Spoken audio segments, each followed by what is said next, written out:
Having my adoptive parents as as the leader of the organization was really a badge of honor. I was privileged. I had things that other children didn't have. I traveled. I was held up as an example to other children of how to behave, even though I was just as naughty of a child as they were. I did get a lot of specialized attention from Susan Alamo early on, and was taught a lot about the Bible, and probably read most of the Bible before she passed away from her.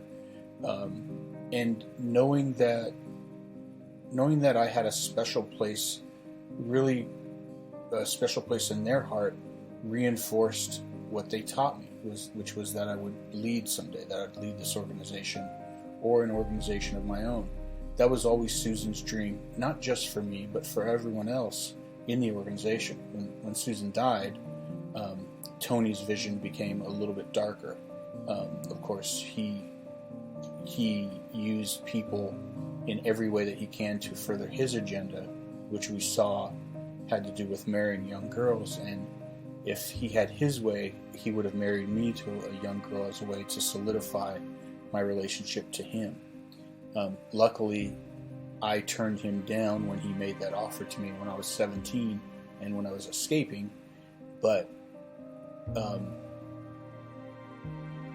it was originally a badge of honor, and now that I'm older, I've had to deal with guilt of being in a position of such, what's the word I'm looking for?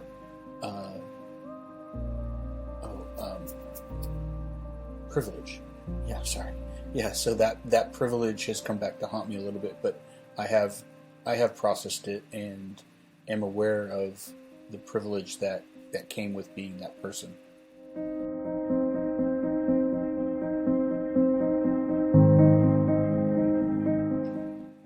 A typical day for me as a child growing up with the Alamos was, having breakfast with them, usually something really healthy because they were kind of health nuts.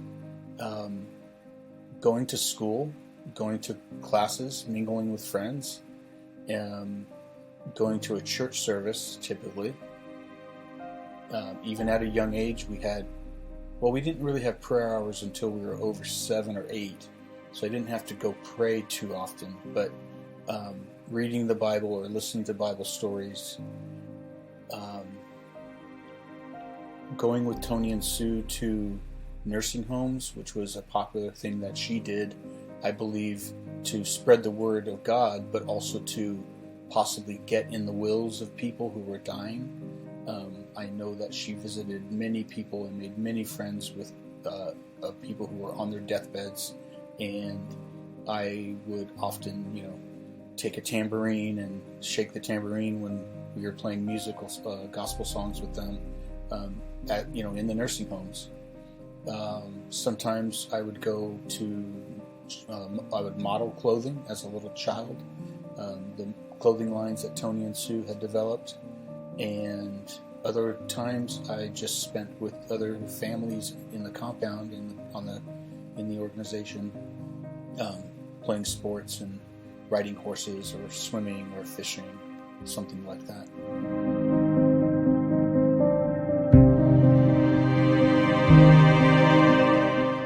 I was 7 years old when Susan Alamo died. I had just turned 7, and she was one of my mothers. So her dying was a personal, very personal to me, and her death felt like as if my mother had died. My mother had left me, and the difference was that I believed she was going to come back to life. I don't know how many parents or how many children whose parents died believe that, but that's what I believe. So I was hopeful. And when she didn't come back to life, I was extremely disappointed, and actually used that as that was kind of like the first seed of doubt that was planted in me, whereby I began to doubt Tony Alamo's veracity as a true prophet of God, because he over and over said she would raise from the dead. We prayed over her body for 6 months, and she did not raise from the dead. And I believe it shattered our community because Susan was the spiritual leader of the organization. I believe it was like a body blow that from which the organization could not recover. And as a result, lots of people, I don't have the numbers, but I would imagine several hundred people probably left the organization after she died. And the impact was that other people's lives were shattered because Tony Alamo took over as the spiritual leader, even though he wasn't a spiritual man. And he used his force to implement what he wanted instead of using the guiding principles of the Bible or of grace, which is something Susan taught and something she had a lot of. He used brute force to accomplish what he wanted. So it was really devastating for the organization.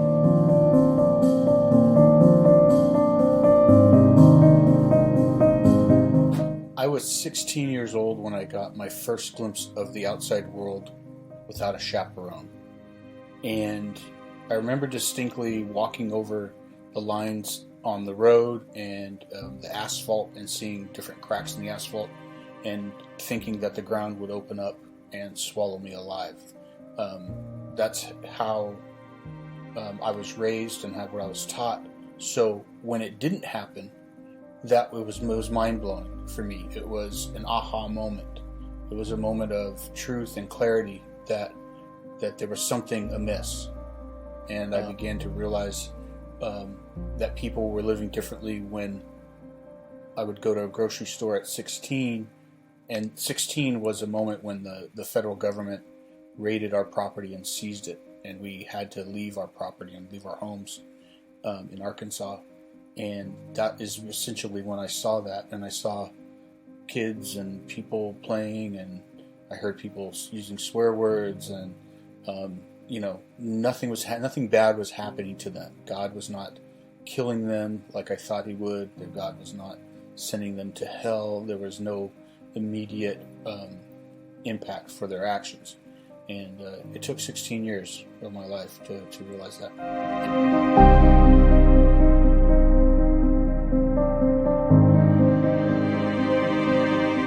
It's taken 29 years, believe it or not, to finish writing this book.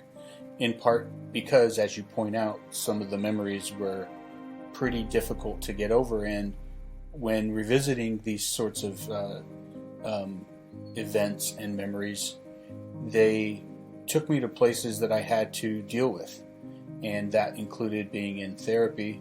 So a lot of the times when I would write the book, I would be simultaneously talking about these things in my therapy sessions.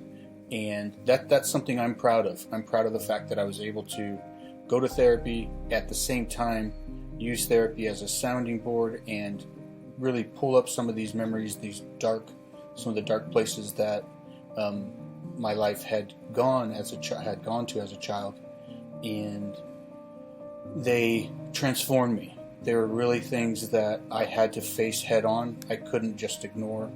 I would notice a lot of anger issues and a lot of trust issues that persisted in my life, and taking the time to write the book at the same time work in a therapeutic setting was quite cathartic.